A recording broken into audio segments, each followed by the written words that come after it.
Bonsoir à tous et à toutes. Désolé d'être un peu en retard et d'avoir des soucis techniques, ça arrive. Donc, bienvenue pour cette nouvelle webconférence de la... Désolé d'être un peu en retard et d'avoir des soucis techniques, ça arrive. Donc, bienvenue pour cette nouvelle... Nous allons d'abord vérifier les tests techniques, comme d'habitude. Vous pouvez écrire à droite pour le chat d'où vous venez. Nous allons d'abord vérifier les tests techniques, comme d'habitude. Donc, ce soir, la webconférence est animée par le professeur Damien Fautrel, rhumatologue à l'hôpital de la Pitié à Paris. Donc, ce soir, la webconférence va venir par-ci par-là, qui a quelques soucis. Et moi qui gère donc la technique. Va venir par-ci par-là, qui a quelques soucis. Alors, normalement, je suis avec vous. Bonsoir à tous. Je ne sais pas si vous le savez, mais la 5e session du MOOC a ouvert ses portes. Donc, vous pouvez y aller et vous y lancer. Elle dure 6 semaines. Je ne sais pas si vous le savez, mais la 5e session du MOOC a ouvert experts, des bénévoles, de l'embarquer. Allez-y, 6 semaines. Le calendrier est toujours disponible. Vous pouvez aller faire un tour sur le site de l'embarquer, des bénévoles, de l'embarquer. Allez-y. Et vous pouvez aussi aller faire un tour sur la plateforme qu'on a créée, rhumatismetravail.fr, qui sera en relation avec la webconférence de ce soir. Et vous pouvez aussi aller faire un tour pour les mois prochains. Vous pouvez vous inscrire dès maintenant. Et maintenant, place au professeur Fautrel et ça pour les mois prochains. Vous pouvez vous inscrire dès maintenant. Et maintenant, place au professeur Fautrel et sa webconférence. Donc, bonsoir à tous. J'ai vu plein de messages disant que vous n'entendiez pas bien. Donc, j'espère que je vais parler suffisamment fort. Apparemment, il y a beaucoup d'écho et il y a un problème de son.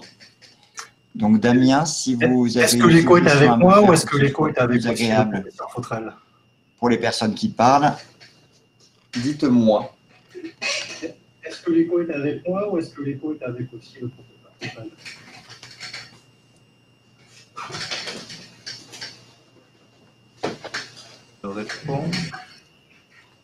Je ne vois pas de réponse sur le chat. Si ça arrive. Peut-être utiliser les écouteurs s'il y a. Si ça arrive. Peut-être utiliser les écouteurs s'il y a. Bon, bah, si l'écho est avec moi, je vais juste me taire et laisser le professeur Fautrel faire ça. Et ce que je peux faire éventuellement, c'est... Si l'écho est avec moi, je vais juste me taire et laisser le professeur Fautrel. Ah, quelqu'un dit l'écho est avec Damien. Exactement. Pas avec le médecin que j'entends haut et fort. Donc Damien, vous me laissez la parole et puis ça vous laisse quelques minutes pour solutionner le problème que vous avez par chez vous. Donc bonsoir à tous et donc, je suis très content de pouvoir aborder cette discussion avec vous sur l'impact des rhumatismes sur le travail et sur l'importance d'aborder cette question du travail avec les patients. C'est un souci que l'on a dans le service de façon très ancienne. Et d'autant plus qu'on a dans le service, on a l'habitude de prendre en charge les patients qui ont des problèmes de dos, où la relation avec le travail est souvent extrêmement importante. Et on a beaucoup appris avec la prise en charge des patients qui sont lombalgiques. Et c'est quelque chose qui est intéressant. Tout ce qu'on a appris, c'est intéressant de le mettre également pour les personnes qui souffrent de rhumatisme inflammatoire, notamment de polyarthrite rhumatoïde. Alors, juste pour vous dire que j'ai un certain nombre de conflits d'intérêts pour que vous soyez bien au courant, qui a priori n'ont pas beaucoup d'impact sur ce dont je vais vous parler maintenant. Donc, pourquoi parler travail? J'ai envie de dire que c'est parce que le travail, c'est la santé. Et ça, c'est un livre, c'est un gros livre qui a été publié par un médecin rhumatologue rééducateur anglais, Monsieur Gordon Waddell, et qui a beaucoup travaillé sur la relation entre les pathologies ostéo-articulaires, on appelle ça les troubles musculo-squelettiques, et le travail. Et c'est un livre qui est très bien fait, et surtout, c'est un livre qui a maintenant à peu près une vingtaine d'années, et ça a été important, surtout dans le domaine des maladies ostéo-articulaires, d'insister sur le fait que de temps en temps, on se dit que le travail, c'est fatigant et que finalement, ça peut avoir un impact sur la santé, mais inversement, pouvoir travailler est un élément important de la santé. Alors, qu'est-ce qu'on a pour dire ça? On a surtout en fait des évidences, des preuves contraires. C'est-à-dire le fait que lorsque les gens ne peuvent pas travailler, leur santé est altérée. Il faut se rendre compte que le fait que l'espérance de vie a augmenté durant le dernier siècle, c'est pas lié au progrès de la médecine, c'est un peu lié au progrès de la médecine, mais c'est surtout lié au fait que les personnes ont un meilleur accès à l'alimentation, une meilleure qualité de l'alimentation. Et ce qu'on a vu dans les pays de l'ex-bloc soviétique, c'était qu'au moment de la chute de tout l'empire soviétique, il y a eu des pays qui se sont massivement effondrés et des pays qui ont connu des périodes difficiles, mais il n'y a pas eu de choc économique. C'est ce qu'on voit un peu sur la courbe de gauche. Ici, vous voyez les pays où il n'y a pas eu de privatisation de masse et ceux où il y a eu des privatisations de masse, avec aux alentours des années 94 une très forte hausse du chômage, et puis qui ont mis entre 5 et 10 ans pour se corriger. Et bien, ce que l'on voit ici sur le graphe de droite, c'est que plus il y a eu un taux de chômage élevé lié à ces privatisations massives et à l'effondrement du modèle économique soviétique, eh bien, plus il y a eu une augmentation de la mortalité. C'est-à-dire que moins on travaille et plus on a l'augmentation de la mortalité parce que les gens n'ont pas de quoi s'alimenter correctement, parce que les gens n'ont pas accès à l'alimentation ou éventuellement vont plus consommer d'alcool, vont donc être dans de grandes difficultés. Donc c'est pour toutes ces raisons qu'on dit que le travail, quelque part, c'est la santé.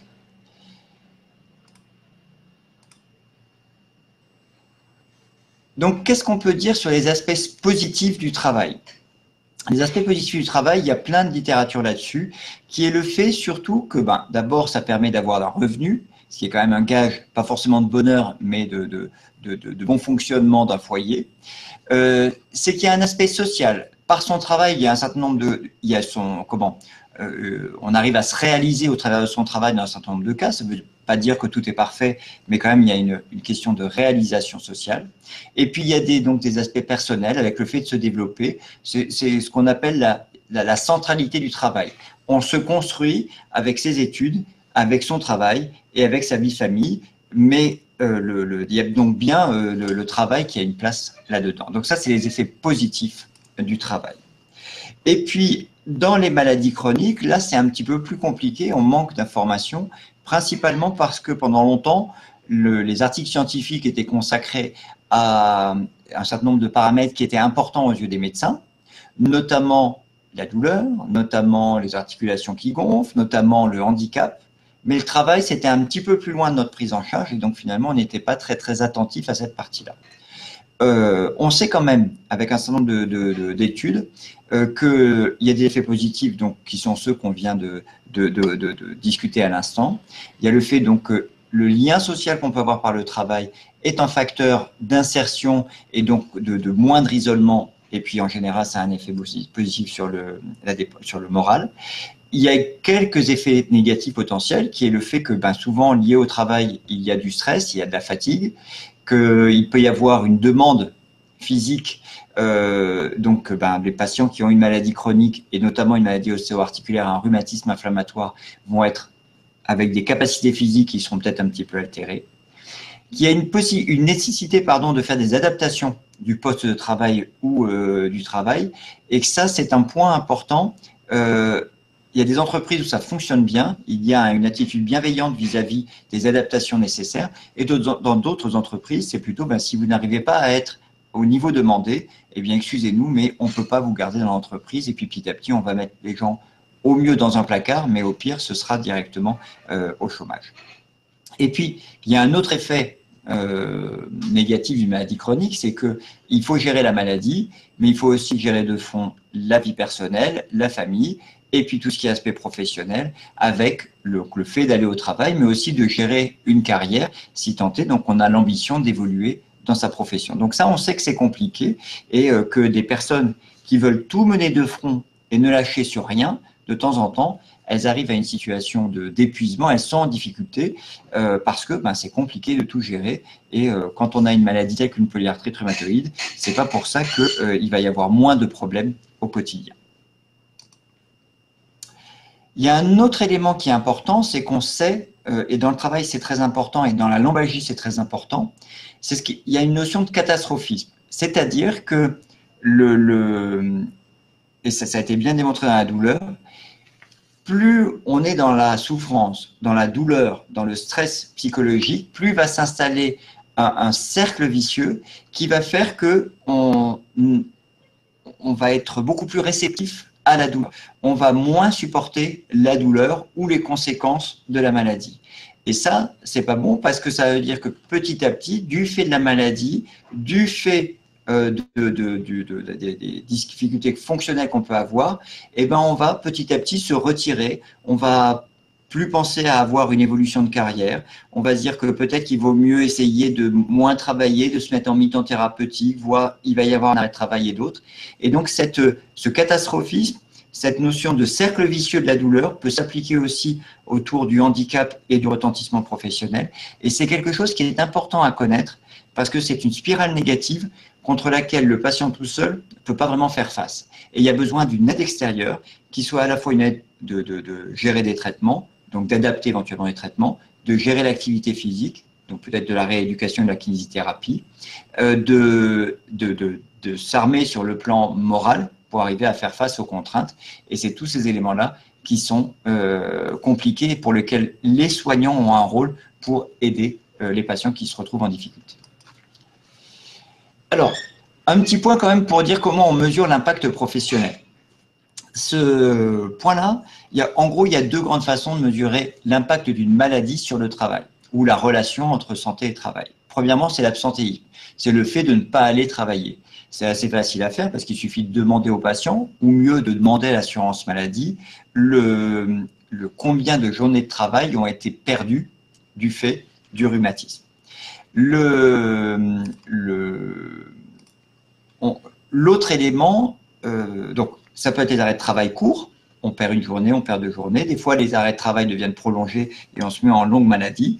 De temps en temps, ça peut être une mise en invalidité avec le maintien au travail ou la sortie du monde de travail de façon anticipée avec donc le passage à une invalidité de catégorie supérieure qui va faire qu'on n'est plus obligé ou même éventuellement on n'a plus le droit de travailler. Il y a une autre façon de mesurer qui est le présentéisme. C'est un terme un peu bizarroïde qui est une façon de mesurer l'efficacité au travail. C'est facile à faire pour des gens qui travaillent à la chaîne, par exemple, parce qu'un ouvrier va avoir à produire je ne sais pas combien de grille-pain par jour ou de voitures par jour. Quelqu'un qui a un présentéisme altéré va moins fabriquer si on compte de cette façon-là. Bien évidemment, ça ne s'applique pas à toutes les professions. Est-ce qu'un médecin qui a une maladie va voir moins de patients? Est-ce qu'une secrétaire va taper moins de caractères à la minute? Tout ça est difficile à évaluer. Donc, on utilise souvent des auto-questionnaires qui permettent d'évaluer la quantité et la qualité du travail que l'on peut fournir. C'est quelque chose qui est important pour mieux percevoir la réalité de la maladie dans le monde du travail. Mais souvent, c'est très qualitatif. Il n'y a pas ces évaluations sont discutées par beaucoup de gens parce que c'est un peu trop subjectif, c'est-à-dire reposant sur la perception du patient ou éventuellement de son environnement professionnel, alors qu'une journée de travail perdue, on sait, là, on n'est pas venu travailler, au moins, il n'y a pas de discussion. Donc, c'est quelque chose un certain nombre de personnes qui travaillent autour de l'impact des maladies sur le travail, qui essaient de réfléchir comment quantifier ou évaluer la difficulté au travail que peut ressentir une personne qui a une maladie chronique telle qu'une polyarthrite rhumatoïde, et comment on pourrait intégrer ça avec dans nos évaluations. Pour l'instant, c'est le domaine de la recherche. Donc, ce qu'on a le plus souvent, c'est sur l'absentéisme, c'est ce qu'on appelle des données dures. Juste un petit élément, et je en parlerai tout à l'heure, c'est que, bien évidemment, quand on met la maladie d'un côté et quelqu'un qui souffre d'une maladie chronique et qu'on regarde l'impact sur le travail, l'environnement est très important. L'environnement, c'est la capacité d'adapter son travail ou de gérer son travail. Une personne qui a une polyarthrite rhumatoïde, par exemple, qui commence à 5 heures du matin à travailler, ça va être compliqué parce que le dérouillage matinal, si la maladie n'est pas équilibrée, va faire que se lever à 3 heures du matin pour se dérouiller et ensuite partir au travail, ça c'est vraiment quelque chose de problématique. Si on peut décaler un petit peu ses horaires en commençant à 10 heures, ça va faciliter les choses. Dans les travaux, dans les métiers où il y a des fortes exigences physiques avec des horaires importantes, des charges à porter ou des choses comme ça, forcément, avec une maladie ostéo-articulaire telle que la polyarthrite rhumatoïde, ce sera plus compliqué. Et puis le soutien social, parce que si les collègues sont aidants, si quand la personne qui souffre par exemple d'une polyarthrite a du mal à gérer des dossiers et qu'il y a quelqu'un qui est là pour l'aider, d'un seul coup, ça va simplifier la tâche. S'il faut que la personne malade, entre guillemets, ait à demander de l'aide, ça met toujours dans une relation un petit peu ambiguë, ça complique la présence au travail. Même chose pour la hiérarchie. Si on a quelqu'un au-dessus de sa tête qui est particulièrement exigeant en disant « moi, ça ne me regarde pas, ça c'est votre santé, ce n'est pas mon problème, il faut travailler », forcément, ce sera plus compliqué. Donc, en dehors du patient et de la maladie, ces éléments d'environnement sont importants pour ce qui est de l'impact sur le travail et la possibilité d'adapter ou de ses activités professionnelles en fonction de certains aspects ou certaines conséquences de la maladie. Alors, qu'est-ce qu'on connaît sur l'impact des rhumatismes inflammatoires sur le travail? Et principalement, ce que je vais vous montrer, ce sera sur la polyarthrite rhumatoïde. En France, il y a quelques données qui existent. La première étude qui avait été faite, c'était l'étude Practice dans les années 2000, et c'était un échantillon transversal, c'est-à-dire une enquête un jour donné, où on a interrogé un petit peu plus de 1000 patients qui avaient des polyarthrites. Vous voyez que l'ancienneté de la maladie, c'était 10 ans. L'indice HAQ, c'est un indice de handicap, et cet indice de handicap, il est entre 0 et 3. Entre 0 et 0,5, on a un fonctionnement normal. Entre 0,5 et 1, on a un handicap qui est minime.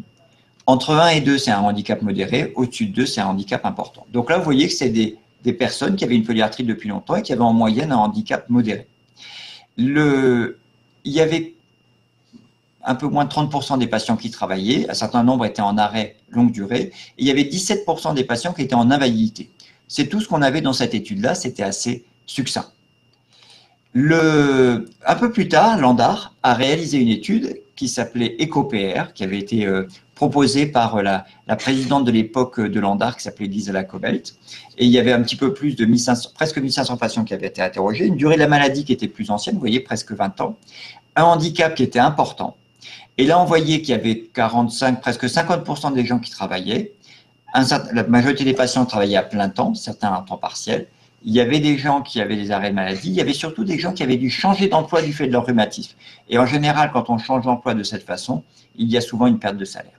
Et puis, il y avait, avec une durée de la maladie plus ancienne, presque un tiers des patients qui étaient en invalidité. Et ça, c'est un point important, c'est que plus la maladie est ancienne, plus en ces temps-là, il n'y avait pas les traitements thérapeutiques que l'on a maintenant, et plus il y avait un risque d'un handicap suffisamment important pour justifier d'une mise en invalidité.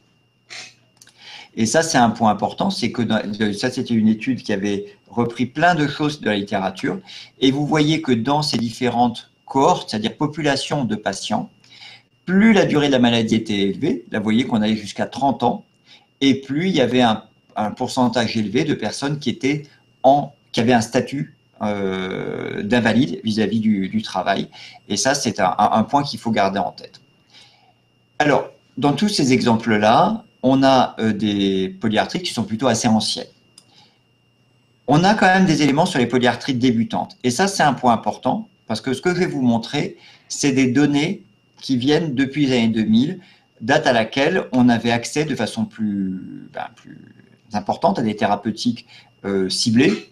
Donc, en deux mots, vous savez qu'avec les biothérapies d'une part, maintenant, donc, il y a ce qu'on appelle les thérapeutiques ciblées type inhibiteurs de JAK, donc d'une enzyme particulière qui est importante dans l'inflammation. Ces traitements ciblés permettent d'avoir différentes options thérapeutiques. Et depuis le début des années 2000, où on a accès à ces traitements, on a changé notre façon de traiter les patients, et notamment on a utilisé de façon très précoce le méthotrexate, alors qu'avant, le méthotrexate était notre solution de la dernière chance. Donc l'arrivée de ces options thérapeutiques ont permis de nous rendre plus large sur la prescription de méthotrexate, alors qu'on le réservait aux patients les plus graves avant. Alors, qu'est-ce qu'on voit dans les polyarthrites débutantes? En France, on a la cohorte Espoir, c'est une cohorte nationale qui a été faite dans plusieurs centres en France. Il y avait en tout, je crois, 22 centres, si mon souvenir est exact. Il y a 800 patients qui ont été inclus au tout départ de leur rhumatisme. Et un certain nombre de ces patients étaient en âge de travailler, avaient moins de 60 ans. 75%, 76% des patients travaillaient au moment d'inclusion. Et vous voyez ici que c'est les patients qui avaient des arrêts de travail. Et au tout départ, la première année, il y avait à peu près un tiers des patients qui avaient des arrêts de travail du fait de leur maladie. Et au cours de l'évolution, vous voyez que cette proportion de patients qui avaient au moins un jour d'arrêt de travail a diminué. Ici, le trait en gris, ce sont les patients qui étaient en invalidité. Au départ, bien évidemment, il y avait très peu de gens qui étaient en invalidité et probablement que ce n'était pas lié à la polyarthrite rhumatoïde. Mais vous voyez qu'avec le temps, au cours des 3 premières années, on est passé de 5% à un petit peu plus de 11% des patients qui avaient dû être mis en invalidité du fait de leur rhumatisme. Quand on regarde l'impact financier pour la société, mais quand je dis pour la société, c'est aussi pour les patients, vous voyez ici que ça, ce sont les arrêts de travail, ils ont diminué. Donc finalement, l'impact économique, il n'est pas très important. Par contre, c'est quelques pourcents de personnes en invalidité, et bien finalement, ça correspond à un coût moyen pour les patients de l'ordre de 1 000 € par patient et par an, donc c'est pas rien. C'est en charge pour la société, bien évidemment, mais également, on sait que c'est un impact pour les patients parce que tout n'est pas indemnisé et que l'invalidité, on peut avoir des pensions d'invalidité, mais qui ne vont pas être au niveau de rémunération d'un salaire. Cette autre étude, elle est intéressante, c'est parce qu'elle vient d'un autre pays qui est la Suède. Et dans la Suède, on a beaucoup d'informations parce que les données de leur assurance maladie sont de très bonne qualité. Et donc, vous voyez ici, ce sont les polyarthrites qui débutent. Et là, c'est le moment où la maladie a commencé. Donc, on a la période une fois que la maladie a commencé. Et on a ici la période avant que la maladie ait commencé. Et vous voyez, ici, c'est la population générale. Mais là, on a les polyarthrites. Dans l'année qui précède le début de la maladie, on voit que il y a quand même des journées de travail qui sont perdues, avec un pic durant la première année. Et puis ensuite, on voit qu'on arrive à réduire l'impact professionnel. Néanmoins, dans cette étude, ce sont des données qui datent des débuts des années 2000. Vous voyez qu'il y a quand même, d'accord, il y a un mieux, mais il y a quand même un impact qui persiste en ce qui concerne la perte de journée de travail.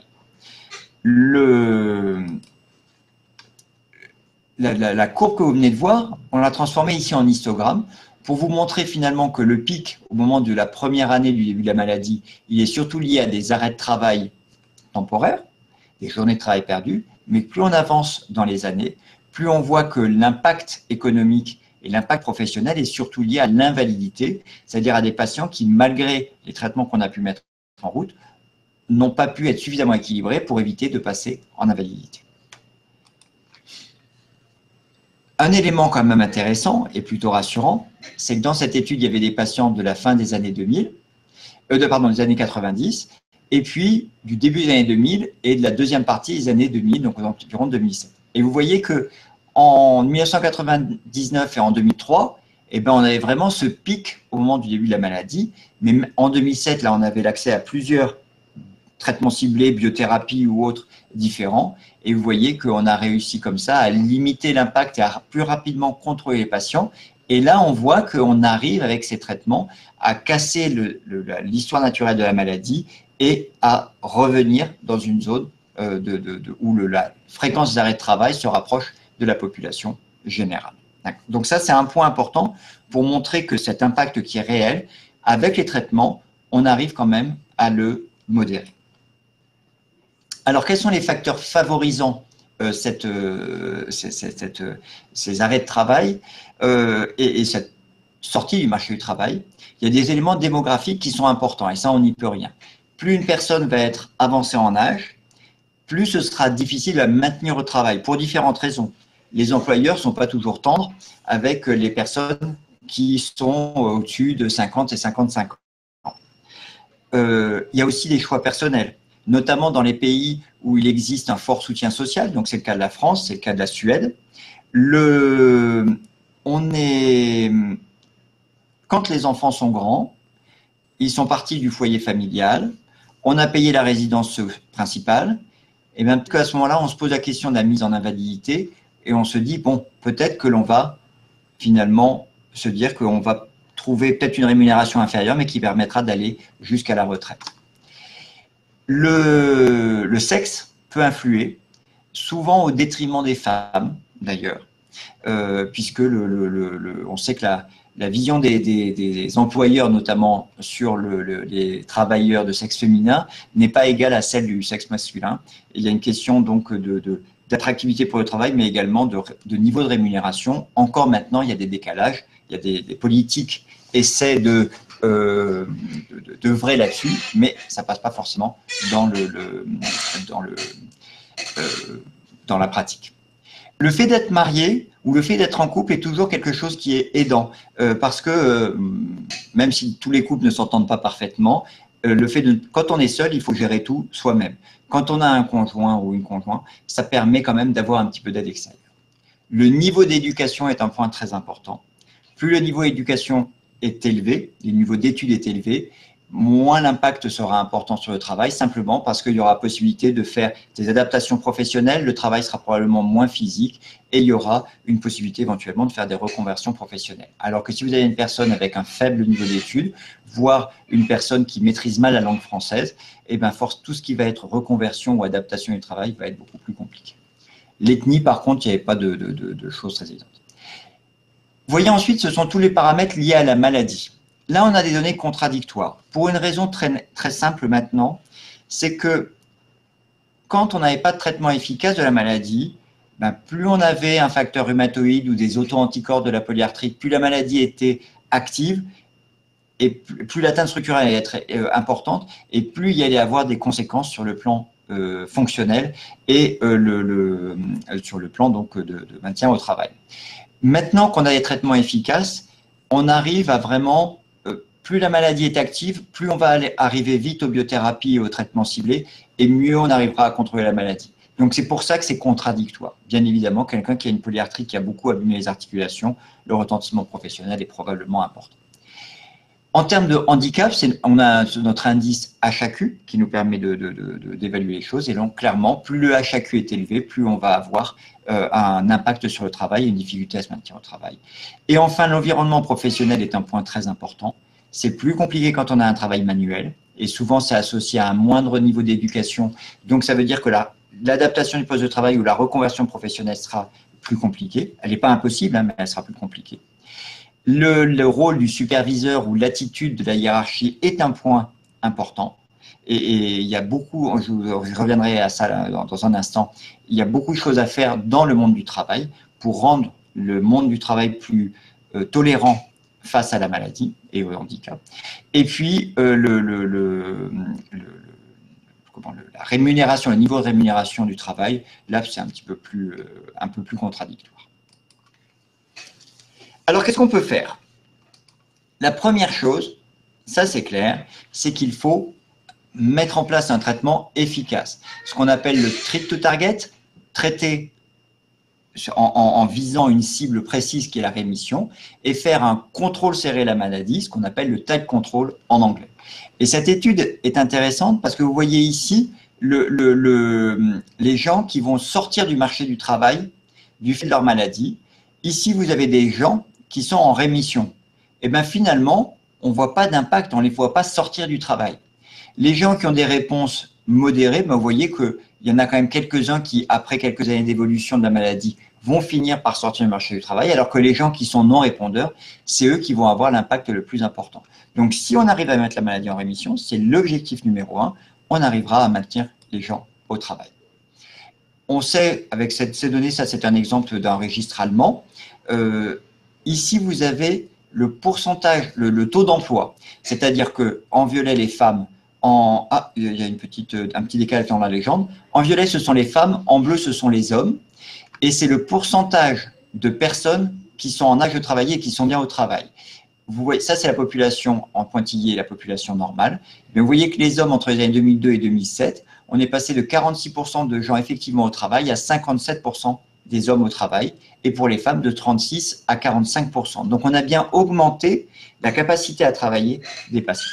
Ici, ce sont des chiffres qui montrent le pourcentage de personnes qui ont eu au moins un arrêt de travail, et ici le nombre moyen de journées de travail perdues par les patients. Et vous voyez dans les deux cas qu'on a une tendance à la baisse, avec moins de personnes qui ont au moins un arrêt de travail, et en moyenne, moins de journées de travail perdues du fait du rhumatisme. D'autres données en Suède qui sont importantes parce que ça va nous permettre de revenir à l'invalidité, qui est un point important, c'est ce qui a le plus fort impact en termes économiques pour la société. Ici, vous voyez, là, je vous ai montré une courbe un petit peu semblable, et le sommet, la flèche, correspondait au début de la polyarthrite. Donc, il y avait le avant la polyarthrite et après la polyarthrite. Ici, c'est l'impact des biothérapies. Dans ce temps-là, c'est une étude qui a été faite au milieu des années 2000, c'était surtout les anti-TNF.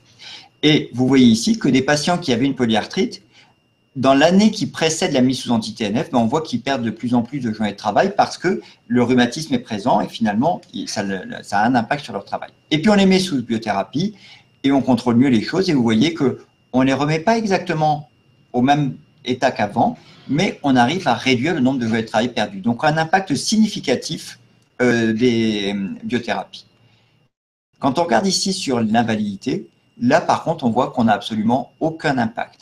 Probablement parce qu'en ce temps-là, les patients qui avaient déjà une maladie qui évoluait depuis plusieurs années, ils vont mieux grâce aux biothérapies, mais néanmoins, il y a des dégâts articulaires qui font qu'on n'a pas pu leur éviter l'invalidité. Mais c'est quelque chose qui, pour l'instant, reste une vraie question. Est-ce que grâce à nos traitements, on va éviter le passage en invalidité des patients? J'ai tendance à penser que oui, mais je n'ai pas de données aujourd'hui pour vous dire que c'est le cas. Le deuxième point qui est important, c'est les actions dans le milieu professionnel. Je vous présente là les résultats d'une étude, et quand vous regardez, ça date de 2003, donc ce n'est pas une nouveauté. Et malgré ça, ce n'est pas quelque chose que l'on met en place, nous, de façon régulière. Et même l'assurance maladie, il y a des choses qui bougent, mais ce n'était pas quelque chose qui était facile à faire. Donc cette étude a été faite aux États-Unis, et avec des patients qui avaient différents types de rhumatisme, et l'idée était de faire une intervention pour les maintenir au travail, et on jugeait finalement au bout de combien de temps ils étaient obligés de s'arrêter, voire au bout de combien de temps ils perdaient complètement leur travail. Dans le bras où il y a eu l'intervention, vous savez que pour arriver à démontrer cette efficacité, on tire au sort, et on a d'une part des gens qui vont bénéficier d'une intervention, d'autre part des gens qui vont avoir une intervention contrôle. Et donc, pour l'intervention, il y avait des conseillers qui intervenaient auprès du patient sur le lieu de travail pour expliquer ce qui était éventuellement possible de faire pour adapter le poste de travail, conseiller un petit peu comment on gère sa maladie vis-à-vis de ses collègues, vis-à-vis de son employeur, quels étaient les droits éventuellement dont on pouvait bénéficier. Donc, il y avait 2 rendez-vous d'1h30 et puis il y avait un suivi comme ça des patients. Et pour les patients du bras contrôle, c'est simplement un petit livret d'informations. Et ce qui a été possible de montrer, c'est ici ce qu'on appelle une courbe de survie, c'est-à-dire que l'on regarde au départ tous les patients étaient au travail, puis petit à petit, vous voyez que cette courbe descend parce que les gens ont eu un arrêt de travail ou ont perdu leur travail complètement. Et vous voyez que là, c'est quand on fait cette intervention, la perte, la nécessité d'être en arrêt de travail est beaucoup plus lente que chez les patients du bras contrôle, où vous voyez que là, entre guillemets, ça se casse la figure beaucoup plus vite. Donc, on a, selon que l'on prend les arrêts de travail temporaires ou les arrêts de travail prolongés, la perte du travail, on a un gain de 40 à 50% grâce à cette intervention autour des activités professionnelles. Donc, quelque chose qui est très important et qui mériterait d'être plus mis en pratique. Et puis, il y a le rôle des associations. Les associations ont un rôle extrêmement important pour l'information, pour expliquer et réexpliquer, parce que souvent, dans le cadre de la prise en charge par le médecin n'est pas forcément un grand expert du sujet, n'a pas forcément le temps nécessaire pour le faire. Et donc, les associations de patients sont une vraie source d'information. Il y a également les services d'assurance maladie qui sont là, et il y a des directions de santé au travail qui sont également là pour aider, et les CARSAT, vous savez, les caisses d'assurance retraite et de sécurité au travail. Donc les CARSAT ont des services que vous pouvez contacter pour essayer de voir comment vous pouvez vous positionner par rapport à votre travail, quelles adaptations pourraient être faites en termes d'horaire, en termes de poste de travail, et éventuellement, si vraiment vous ne pouvez pas maintenir votre travail, comment accompagner la sortie du monde du travail sans que ce soit financièrement trop compliqué. Puis les associations, elles agissent aussi avec un certain nombre de programmes, et notamment de programmes de lobby au niveau européen. Et ce programme Fit for Work, ça a été, je vous le détaille, voilà, ici, ça a été une action d'association de patients au niveau européen. Il y avait un sponsor qui était un industriel, qui était le laboratoire AbbVie, mais peu importe. En gros, il y avait le laboratoire AbbVie avait envie de sensibiliser sur les maladies inflammatoires telles que la polyarthrite rhumatoïde, bien évidemment, parce qu'il y avait un médicament à vendre dans ce domaine. Mais il y avait un accord gagnant-gagnant pour mutualiser les efforts avec les associations de patients pour maintenir les gens dans l'emploi. C'était vraiment le maître mot. Fit for work, c'est fait pour le travail. Adapté pour le travail. La notion de fitter, c'est comme pour un vêtement. Voilà, cette espèce d'adaptation. Et un des points importants, c'était de dire aux médecins, du travail, et encore maintenant on se bat avec eux, que le but, c'est pas de dire « Ah, cette personne a une polyarthrite, elle ne peut pas porter de poids important, elle ne peut pas marcher trop longtemps », mais c'est de se concentrer sur qu'est-ce que cette personne peut faire dans le cadre du travail. La capacité à travailler, la capacité à fonctionner dans son rôle social. Et ça, c'est un point important, d'arrêter de mettre des limitations aux gens, mais de dire voilà comment on peut faire que les gens puissent fonctionner normalement et maintenir leur activité professionnelle. Donc dans ce cadre-là, il y avait la notion d'une fédération des acteurs, le patient bien sûr, l'employeur, c'est pas facile, les soignants, c'est certain, et le monde de la santé au travail, qui sont à la limite des soignants. Et durant cette dernière année, on a beaucoup coopéré avec l'assurance maladie pour essayer de renforcer cette question de l'accompagnement professionnel et pour éviter que les gens se retrouvent en difficulté, obligés de s'arrêter de façon prolongée et éventuellement d'être en retraite anticipée, en invalidité ou d'autres situations où il n'y a plus de travail, mais il y a aussi une grande perte financière pour les patients. Et puis après, tout ce qui était ergonomie du poste de travail, éducation à la santé au travail, et puis quelque part que tout le monde prenne en compte cette dimension travail dans le suivi des patients.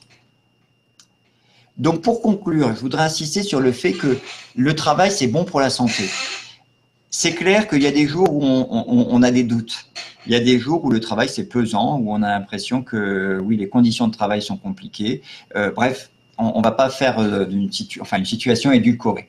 Mais néanmoins, le travail est quand même un élément de réalisation personnelle, un élément aussi de rémunération pour le foyer. Et c'est quand même des éléments importants pour pouvoir bien organiser sa vie. Les rhumatismes inflammatoires ont clairement un impact sur l'activité professionnelle, plutôt à la baisse, et une personne qui souffre d'un rhumatisme inflammatoire va avoir à faire plus d'efforts pour se maintenir dans l'emploi, va avoir à faire plus d'efforts pour maintenir exactement ses activités.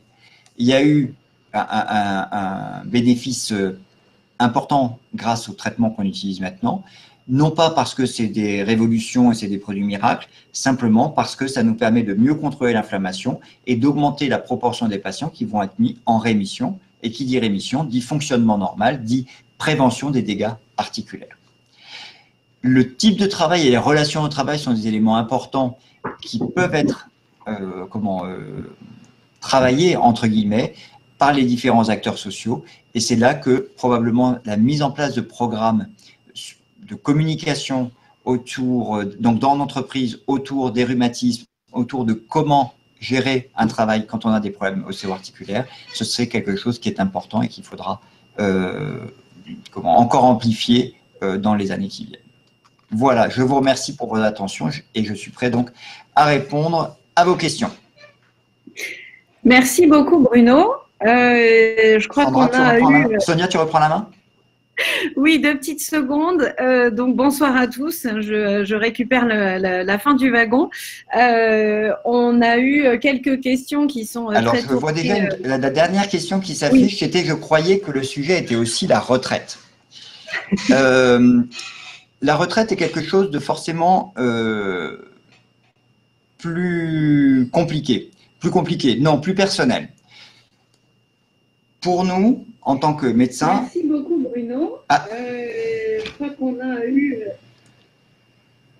Oui, 2 petites secondes. Donc bonsoir à tous. Je récupère la fin du wagon. On a eu quelques questions qui sont très tournées. Oui. Décidément, on n'arrivera pas. Hein.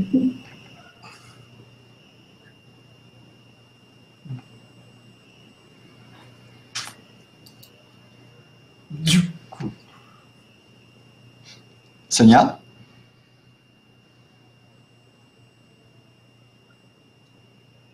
Ça ne marche plus?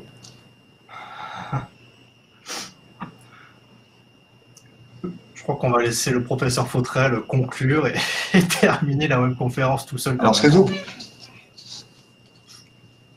Décidément, on n'arrivera pas. Alors, peut-être qu'à ce moment-là, je vais répondre à la question sur la retraite. La question sur la retraite, dans la prise en charge des patients, quand pour nous, les patients sont à l'âge de la retraite, d'un seul coup, ça veut dire qu'on est arrivé à une situation qui va être stable, avec un niveau de rémunération qui sera du niveau de la retraite, mais on n'a pas cette menace, puisque la rémunération de la retraite va pouvoir être maintenue. Vous m'entendez?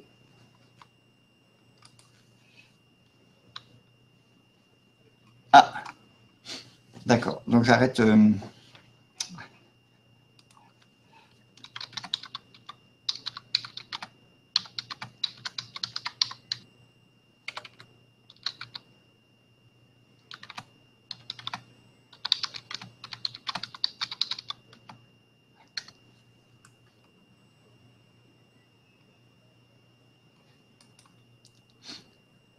Est-ce que quelqu'un peut me dire, lorsque je parle, si on m'entend?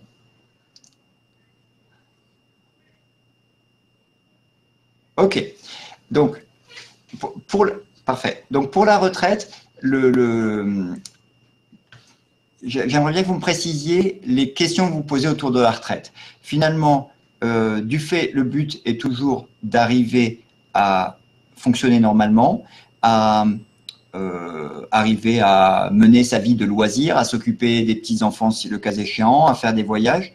Donc finalement, l'aspect financier est beaucoup moins important et c'est simplement d'arriver à contrôler la maladie, de mettre les traitements qu'il faut pour mettre la maladie en rémission et ainsi de pouvoir mener la retraite que l'on souhaite.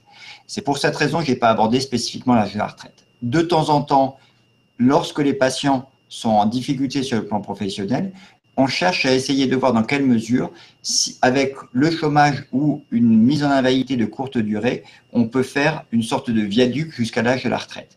Mais clairement, pour nous, une fois qu'on est arrivé à la retraite, à ce moment-là, le côté socio-professionnel est résolu et donc toutes les interrogations et les incertitudes sur l'avenir sont moindres. Donc, j'espère avoir répondu à votre question. Et sinon, précisez-moi exactement les éléments que vous auriez aimé que j'aborde. Je suis en train de remonter. Alors, je vois une question, alors toujours sur la retraite. Une question sur, pour espérer partir en retraite plus tôt, il faut une RQTH depuis plus de 20 ans. Ça dépend des employeurs, ça dépend des situations sociales. Donc là, pour le coup, nous, on insiste beaucoup pour le fait que notre assistante sociale intervienne. Éventuellement, ça peut être l'assistante sociale de mairie, mais plus ça va, plus on a l'impression que dans les mairies, elles ne sont pas forcément bien formées, alors que les assistantes sociales et les services sociaux ou de santé au travail des caisses d'assurance maladie sont en général mieux informés. Et là, la question, c'est de regarder finalement quel est le niveau de rémunération, quels sont les besoins financiers pour arriver à financer le logement, l'alimentation, bref, de combien la personne a besoin pour vivre. Et en fonction de ça, on peut dire, mais on peut favoriser soit la mise au chômage, c'est pas très glorieux, mais ça, si le chômage permet d'assurer une rémunération qui est suffisante pendant 2 ou 3 ans, et ensuite de voir à partir de quand on peut déclencher les droits à la retraite. Donc, ce type de calcul, on le fait de façon régulière et on voit si les patients peuvent suivre, si ça va les mettre en grande difficulté sur le plan économique ou non. Alors, je remonte un petit peu les questions. Alors, le fait à ma connaissance, je suis pas forcément. Il y a une question sur la démarche RQTH. Est-ce qu'il faut le faire tôt? Est-ce qu'il faut le faire pas tôt? Est-ce que la reconnaissance travailleur handicapé est quelque chose qui peut être très intéressant pour un salarié. Ça dépend de l'entreprise. Vous savez que les grosses entreprises ont besoin d'avoir un quota de travailleurs handicapés.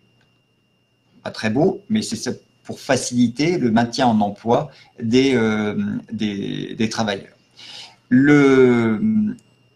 Donc, la reconnaissance travailleur handicapé, si on est dans une entreprise publique, dans une grosse entreprise, ce sera bien vu par l'employeur. Et en général, il y a peu ça peut aider le patient, mais ça ne posera pas de problème.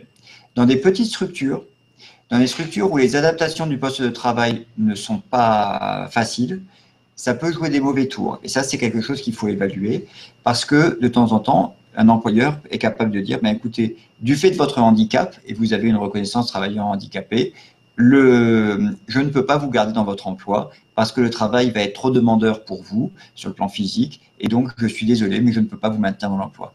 Donc c'est ça qui est la difficulté. Autre élément, beaucoup plus difficile à mesurer, c'est que si la personne atteinte a une ambition professionnelle importante, de temps en temps, on ne va pas lui proposer ce nouveau poste parce qu'en plus, avec cette notion de handicap, peut-être que c'est trop de contraintes. Et donc, quelque part, il va y avoir une censure qui fait qu'on ne va pas vous proposer les meilleures situations. Donc, cet élément-là est à apprécier avant de se lancer dans la démarche de reconnaissance qualité travailleur handicapé. Je remonte encore.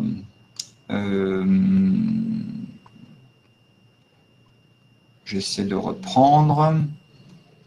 Donc, il y a une personne justement qui dit « Ma hiérarchie me conseille cette demande RQTH ». Dans ces situations-là, en général, ça a un sens. Ça vaut la peine. Voilà.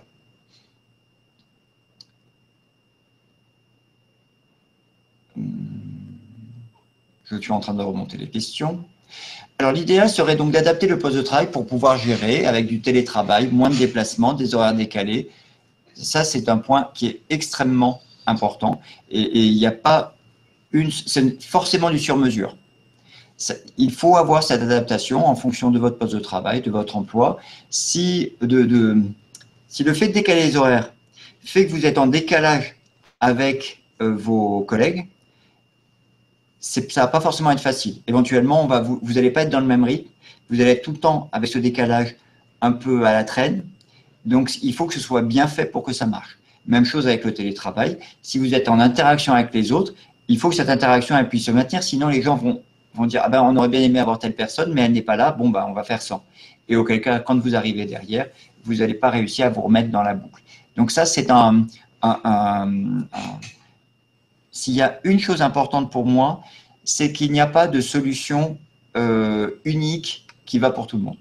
Ça doit être adapté de manière à tenir compte des contraintes de votre travail, à votre environnement professionnel et comment on peut se caler avec ses collègues. Et c'est à ce moment-là que que vous allez avoir une meilleure adaptation de vos activités professionnelles. Ah, alors je vois qu'on m'attaque sur… Ça y est, je comprends pour la retraite. On m'attaque, c'est pas le terme. Hein. Y a quelqu'un qui me dit « Les retraités doivent gérer leur temps et leur fatigue, entre guillemets, comme les autres, et ils n'ont qu'à compter sur eux-mêmes. » C'est pas tout à fait vrai, je n'ai pas dit ça. Mais quand vous avez des contraintes professionnelles, la gestion est beaucoup plus compliquée. Si vous n'avez qu'à gérer votre activité personnelle avec celle de votre famille, hein, les contraintes sont un petit peu moins importantes. Ce qu'on peut quand même faire là, et c'est ce qu'on fait régulièrement, c'est, en dehors de la polyarthrite et de l'activité de la maladie, de plus en plus, on essaie de proposer aux patients des prises en charge globales, selon ce qu'on appelle le modèle biopsychosocial. C'est-à-dire que finalement, quand on a une maladie telle que la polyarthrite, ce qu'on considère comme étant le bio, une anomalie du système immunitaire qui atteint vos articulations, ce n'est pas qu'une question de système immunitaire, ce n'est pas qu'une question de médicaments, il y a tout un environnement autour, qui soit social. Donc, même quand on est retraité, cette dimension sociale est importante, d'être resté en interaction avec sa famille, avec si on fait du bénévolat ou d'autres activités comme ça, ou même ses loisirs. Et puis il y a aussi le côté psychologique, parce que de gérer une maladie comme la polyarthrite rhumatoïde ou d'une manière générale une maladie chronique, des fois c'est quand même un peu fatigant, un peu, voilà, ça consomme de l'énergie. Donc dans ces prises en charge globales, on essaie d'aborder tous ces éléments et à la fois avec de la rééducation, alors rééducation ou vous savez que maintenant il y a des possibilités d'avoir de l'activité physique adaptée avec des profs de sport, donc d'avoir cette remise en condition pour pouvoir être plus mobile, éventuellement avoir des activités de loisirs qui sont plus dynamiques et donc de pouvoir se relancer ou se maintenir dans la vie. Et puis sur le plan psychologique, de la même façon, de proposer, non pas de dire allez voir le psychologue ou le psychiatre, mais de faire que dans la prise en charge rhumatologique, on puisse avoir, s'il y a besoin d'aller parler un petit peu ou de se faire aider, et bien qu'on puisse avoir cet élément sur le plan psychologique également. Alors, Madame Tropé ne parle plus, mais elle écrit, et elle demande « Que faire pour que le travail soit un sujet inévitable en suivi de routine de la polyarthrite ?» Je pense que ça va être surtout une question de formation des médecins, d'intégration dans la consultation d'un temps pour parler un petit peu de la vie et voilà, les activités, que ce soit au travail ou que ce soit quand on est à la retraite, des activités de loisirs, et donc de voir quelles sont les difficultés rencontrées par les patients au quotidien. Je dois dire que quand on est à l'hôpital, c'est plus facile parce qu'on a souvent une équipe autour de nous, donc finalement on peut se partager le travail, on peut reformuler beaucoup de choses. Mais je vois que beaucoup de mes collègues libéraux, pour les patients qui suivent pour des polyarthrites rhumatoïdes ou d'autres rhumatismes inflammatoires, ils ont régulièrement un temps de consultation un peu long où ils vont au-delà simplement des articulations gonflées ou douloureuses et ils essaient d'avoir cette approche un petit peu globale. Et certains d'entre eux ont des cabinets suffisamment importants pour avoir une infirmière ou pour avoir des personnes autour d'eux qui peuvent les aider à faire cette prise en charge globale et également à aborder la question du travail.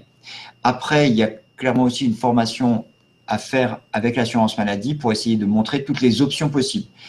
À quelle porte on peut aller frapper pour essayer d'avoir de l'aide et d'avoir un accompagnement sur le plan professionnel. Donc ça, c'est un autre élément et c'est en train de se développer et la campagne qui a été faite sur la lombalgie, qui n'est pas un rhumatisme inflammatoire, va aider également pour cela.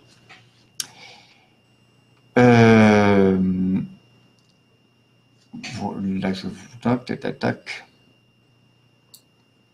je vois tout dépend de l'entreprise. C'est vrai que l'entreprise a a un impact qui est très important. Et il faut saluer également les travaux de la Fondation Arthritis Courtin, qui fait beaucoup de choses pour le lien entre rhumatisme et handicap et pour essayer que sur le plan professionnel, dans le milieu professionnel, on puisse mettre en place des journées d'information ou d'adaptation. Je ne sais pas si quelqu'un m'entend, mais je remercie le professeur Fautrel pour son intervention qui a pu s'autogérer comme un grand. Et nous vous donnons rendez-vous le 14 mai pour l'intervention du professeur Philippe Bertin pour la fatigue et la polyarthrite rhumatoïde.